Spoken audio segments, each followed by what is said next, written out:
ال3 امنيات احققهم لك. شوف نفسك في ايه؟ موتوسيكل وفلوس. انا كده عرفت الخاتم راح فين. تعالالي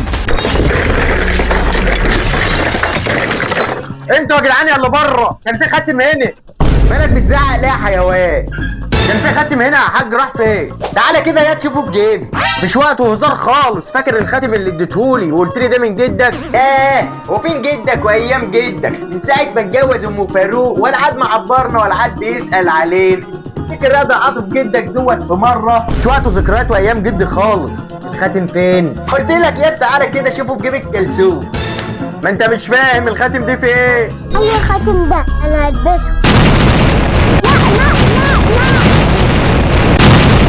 ايه ده؟ يا مال عيالك كده ليه؟ انت مين يا حبيبي؟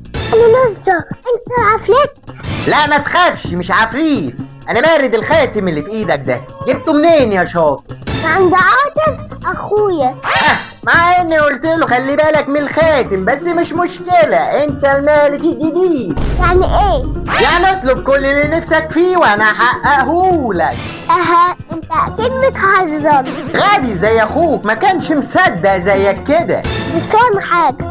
شوف يا رزة، ليك 3 امنيات احققهم لك. شوف نفسك في ايه؟ لا مش مصدق. اطلب وجرب. نفسي في موتوسيكل العب بيه. بس كده عينيا.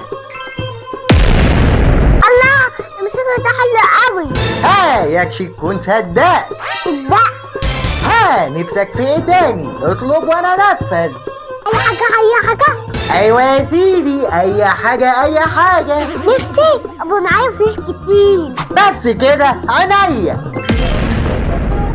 الله، فلوس كتير. ليك امنية اخيرة. نفسك في ايه يا رزة؟ اخر واحدة. ايوه يا سيدي، قلت لك الاخيرة. حاجة صعبة عليك. ما قلت لك يا رزة مفيش حاجة صعبة عليا. اطلب وانا انفذ. عايز كل ما يفيق يعمل لايك واشتراك. مع انها صعبة شوية بس يلا بينا. فين؟ مش حصل حاجة. مش لما الفيديو ينزل يا غبي؟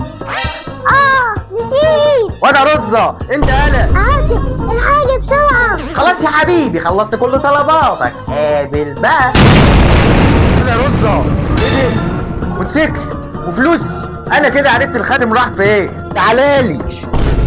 يلا بينا.